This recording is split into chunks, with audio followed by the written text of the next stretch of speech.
So, good morning everyone, and greetings from sunny London. I'm sorry I can't be with you today, but circumstances are such that by having to listen to this video, it means I couldn't make it to Riga for whatever reason. It's lovely to be invited back again and to speak to you all. Arthur gave me a very interesting subject to discuss with you, which is who and how will airlines survive in Europe in the next few years. And to be honest, I have no idea. But that places me in probably the same position as most airline CEOs and government officials at this moment in time. But before talking about COVID and its impact on the aviation industry and in Europe, let's just rewind back to January 2020 and the end of 2019. The airline industry had made record profits.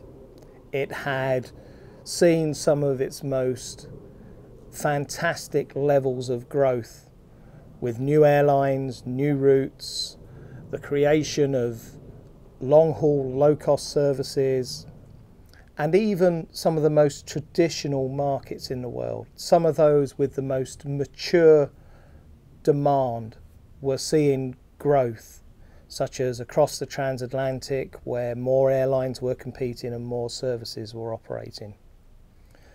The price of oil was extremely cheap, catching many airlines out who had hedged their price of oil way above the market rate in January this year. And everything looked really positive for the industry.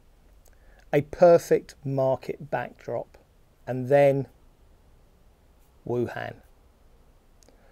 Most of you in this room would not have been able to pin a sticker on where Wuhan was in China, but its impact on the aviation industry and ultimately the creation of a new viral event and COVID-19 has probably been the most dramatic event ever to occur in the aviation industry after the Wright brothers' first flight. The event actually started on the 20th of January, a perfect winter storm. That is probably the worst time in normal trading conditions for the industry.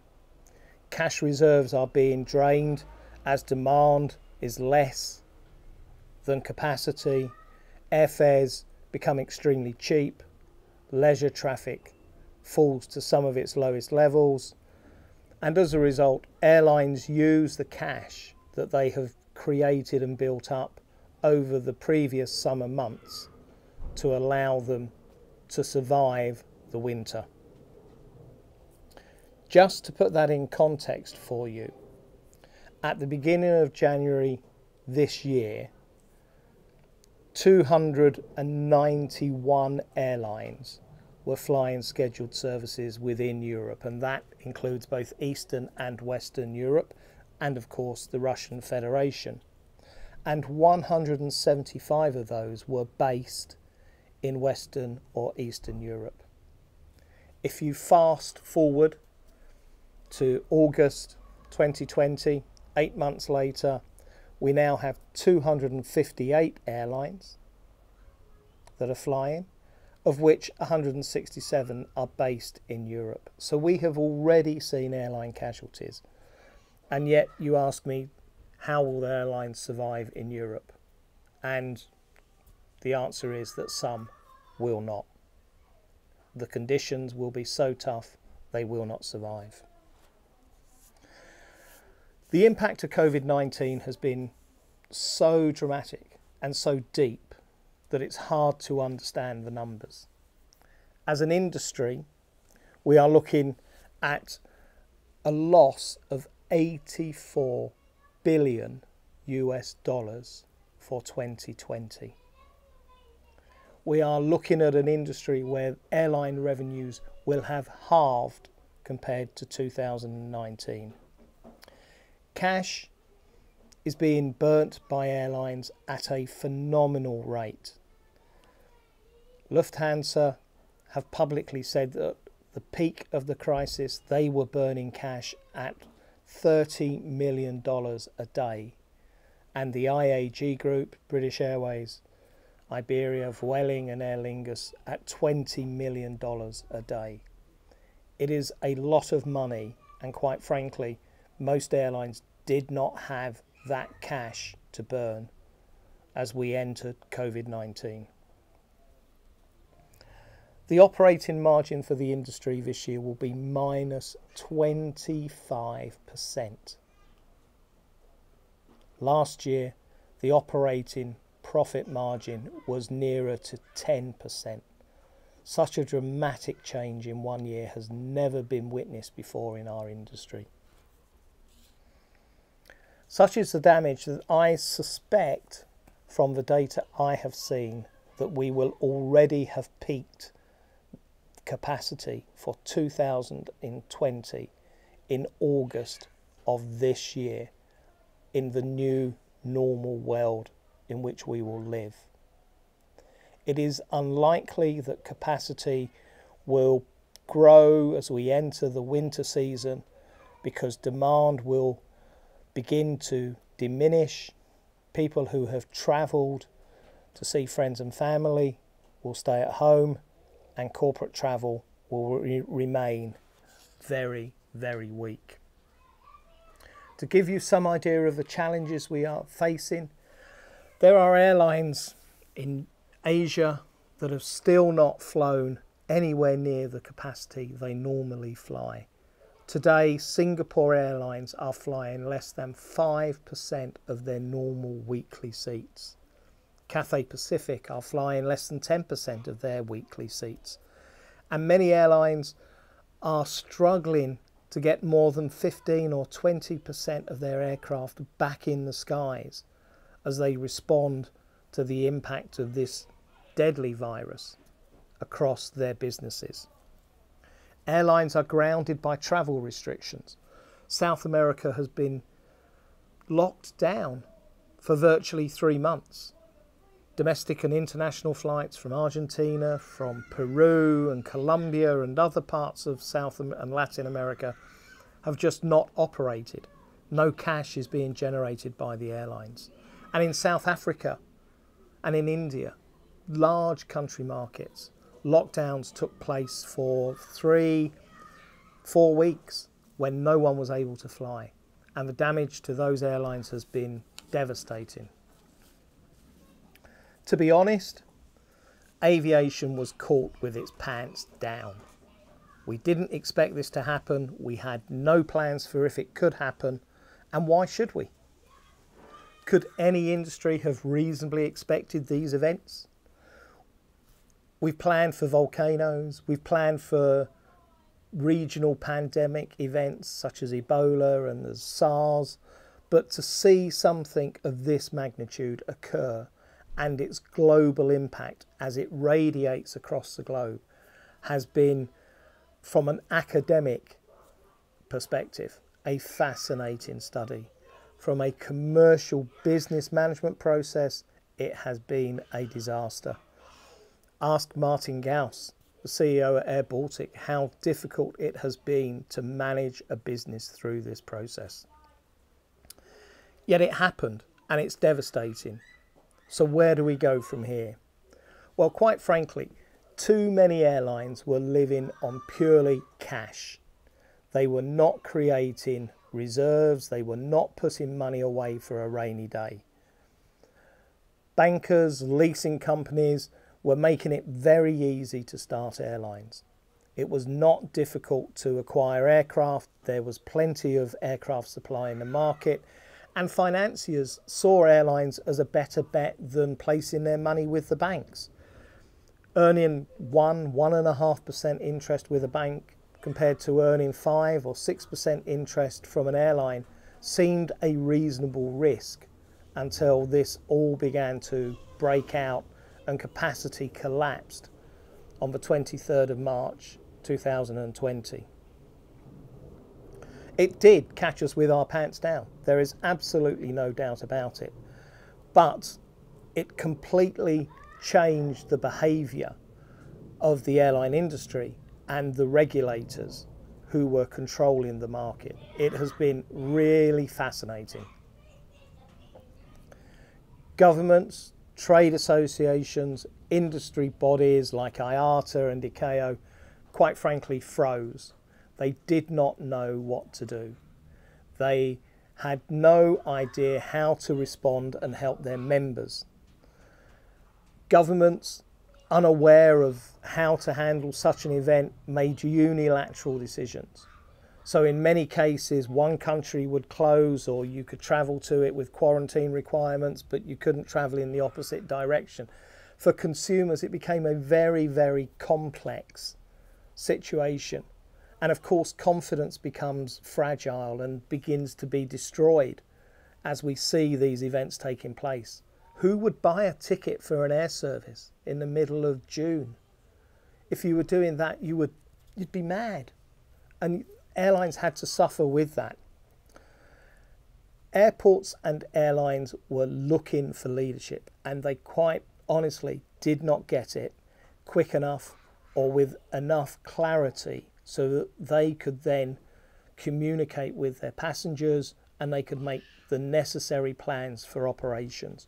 And we've seen some airlines rapidly grow capacity back and others be more cautious, and only time will tell who was the most successful in that rebuild strategy that each airline had to take. Airlines were inundated with claims for refunds and couldn't process them. They were not geared up to literally hand back cash to thousands and thousands of passengers. So some airlines gave vouchers, some airlines tried to return the cash, and that created even more concern for the travellers, and of course led to the belief that some airlines were running out of cash. If they couldn't refund the money within the 14 days, had they run out of cash? It was a question that was being asked in many parts of the world. And yet, whilst there were some parts of the industry that froze, there were some parts that were amazingly agile, amazingly creative and flexible. Passenger aircraft were turned into cargo aircraft overnight and began to move PPE equipment from China to Europe, and we've all seen the pictures of first class cabins full of boxes with protective personal equipment and other medical supplies. So it's been fascinating to see how some airlines have responded. But you know, carrying that cargo is not a long-term solution for those airlines. And indeed now, as we enter perhaps a quieter period, a quieter time in the year, more of that PPE equipment is being moved by normal shipping container type transport methods. So, where are we? All of this created a huge dash for cash. Airlines were desperate to find cash to keep their businesses running. Many airlines looked to their governments, to their shareholders, who became important lenders or guarantors of cash for these airlines. When someone like Lufthansa has to ask for 11 billion US dollars in loans, and KLM and Air France have to ask for 13 billion dollars in loans, and the US government provides $61 billion in loans and guarantees to its airlines and aviation industry, it tells you how deep and damaging this event has been. And yet some airlines got guarantees and support and others didn't. And ultimately, this is where we were found once again by the regulators and by the European Union. Surely someone within the European Union, within the regulatory environment, should have established a series of structures from which loans could be created that would ensure every airline in Europe was treated in exactly the same way and able to secure loans that were consistent with the size of their business rather than with their national pride in their own individual airline and their own economic wealth. And as a consequence, some airlines, IAG for instance, and British Airways and Virgin Atlantic, have received minimal government support. And as we build out from COVID-19 and the aviation industry grows again, that places those airlines at a competitive disadvantage. They will not be able to charge the same prices as the airlines who got hold of those large loans. They will not be able to buy new aircraft at the same favourable rates. They will have to look at other ways of saving cost and reducing their product and their service levels even further, to a point where the customer walks away. So as a consequence of COVID-19, we have created this problem that we will have to live with for the next 4 to 5 years. So today we sit here and we think the market's recovered. It's getting better. Well, it is getting better. It's getting better because it couldn't get any worse. It's not hard to get better when it's only flying at 5% of its capacity in April and May, and it's now flying at 30% of its capacity in some parts of the world, and in Europe and Western Europe at 50% of its capacity. Big deal. The fact is, for every seat that is now flying, average fares have fallen because there is so much supply, and the classic supply and demand equation says that there are more seats, fewer passengers, prices fall. And we are seeing more and more people make bookings but using vouchers that they have had from other bookings that were previously made. So actually, whilst we believe airlines are taking new bookings, and some of them are, in truth a large proportion are basically vouchers for free travel because the customer had already sunk their cash with the airline. So airlines are not generating large amounts of revenue at this moment in time. Those revenues and the government support we have seen will take them through to the end of October. The whole premise of every piece of action that has been taken by airlines around the world so far has been about getting through to the end of October. And we assumed that this would all be over by September and everything would be fine, we'd have a vaccine, people would be flying like normal, and the world would recover. But the truth is, it is going to take 4, maybe even 5 years for the airline industry to recover back to where it was in January 2020. The analogy I make is that we are living our way through a tropical storm. We've experienced the first half of the storm. We've been through the force 9 gales, the high seas, and we are sitting in the eye of the storm, the quiet part of that storm, before we hit the second half of the hurricane. And that is going to hit us in October, when airlines' cash begins to run out, loans, guarantees and supports need to be refinanced, and airlines have to go back to the market for loans. At best, I estimate capacity will get to between 55–60% of January's levels by the end of this year.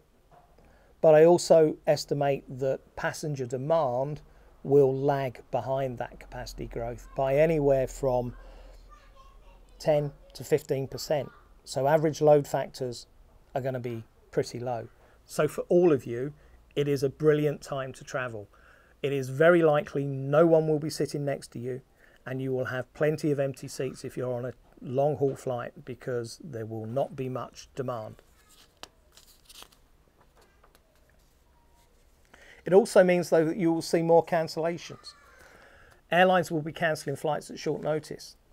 Their historic information, their booking data has been completely destroyed. And so they're placing flights on sale in the anticipation and the hope that the market will buy those flights. But they have no booking history to help them. That means that at short notice, probably within 3, maybe 5 days of services, we can expect airlines to be cancelling flights. On-time performance will be exceptional because there are so many aircraft around that are not doing very much that it's easy to bring in a new aircraft or to change an operating pattern to make sure that punctuality is delivered. So we will see outstanding punctuality and on-time performance again, but we will probably be seeing much higher cancellation rates than we have ever in this industry, as we expect people to travel but also be sympathetic and understanding of the challenges the airlines face. So against that backdrop, what is the key question? Well, it's how will airlines survive? And firstly, they will survive. There is no doubt about that. But the market has changed, certainly for the next 4 to 5 years. And it may not return to the old normal at all. Leisure travellers have been completely spooked by fears of being trapped overseas. Long distance repatriation flights from New Zealand to Riga or from Australia to Riga are very difficult, very stressful. People do not want to have that fear of being stuck, trapped in a country that they're not comfortable with or where they don't traditionally live, and with little support or insurance to help them return home. Corporate travellers, business travellers are increasingly using video links, such as we are now. And companies prefer to use those video links. It's improved productivity. It's best served by people working from home. And for the companies, a duty of care commitment is honoured. They are not placing their employees at risk. For one legacy airline, just give you one example, British Airways, premium passengers account for 30% of all of their passengers, but 70% of their revenues. And if they are not flying as frequently as they flew last year, the potential damage to those airlines is dramatic, with billions of dollars of revenue at risk. And that means that we will see the removal of first class from probably every European airline on their long-haul flights. So if you have a Lufthansa long-haul first class ticket, use it now. And we will also see business class cabins that were perhaps 80 or even 90 seats being reduced to much more realistic numbers of perhaps 40. Leisure travellers will undoubtedly focus on short-haul regional traffic and demand. We have seen in the United States and in China and in India and in Australia, the domestic market recovers quicker than the international demand. The key question for us in Europe is, are we a domestic market? Or are we a series of countries with our own borders and our own barriers that we continue to protect rather than allow the free flow of travellers between country? The evidence is that we are protective of our own borders. We close them down when we see a potential health threat, rather than accepting that it's probably likely that contamination, infection of COVID-19 will move across borders in other ways. We try to lock it down and we try to mitigate the risk. That is not going to be sustainable if we wish to recover the aviation industry in Europe. We have to allow freedom of movement across all countries in a controlled manner, but without restrictions. All of that means, of course, that airlines who focus on short-haul services, point-to-point traffic, are going to be successful. And that means those that do not have complex hubs where they connect long-haul to short-haul traffic, where they do not have high operating cost or inefficient aircraft. And to me, that means low-cost airlines, Wizz Airs, EasyJets, Ryanairs, for example, are likely to be successful in this environment, and the smaller niche carriers who understand their market and understand the contribution they make to the local economy and the local demand rather than the global demand for their destinations. Hopefully we will see sensible cooperation between airlines. Rather than flying two services between the same two cities within 30 minutes of each other, airlines can coordinate schedules more effectively. Maybe they can expand their code shares. Perhaps we'll see more joint ventures. We've seen an interesting development in the United States on the East Coast, where American Airlines and JetBlue have started to work in partnership. Two airlines that were very, very bitter competitors, slugging out for every seat and every passenger, accepting that the way forward, certainly in the short term, is to work together, is a model that perhaps could work for us. We will see some airports close down. We will see some airports where 1 or 2 flights a day are no longer sustainable and they will have to stop and they will have to cease trading. We will see some airports where they will close terminal buildings. London Gatwick is planning to close the South Terminal, where Air Baltic fly to today. They do not need the amount of capacity. We will see major investment projects that airports had planned but have only been on the drawing board or only provisionally approved, suspended, if not cancelled. Terminal 5 in Singapore is on hold. Heathrow third runway is now back on hold. And there are numerous other projects around the world where airports will just stop and reflect for the next couple of years before deciding what to do. So what does it all mean for Latvia and the region? Should you be confident? Should you be worried? Or should you be confused? Will airlines survive in Europe? Yes, they will. We will see consolidation. We will see more failures. I have my own personal list, my black book that I keep of airlines that I expect to fail. Is Air Baltic in that list? Absolutely not. I am nothing other than extremely confident in the long-term future for Air Baltic and for Riga Airport. Watching how both the airline and the airport have in the last 10 years transitioned from being second rate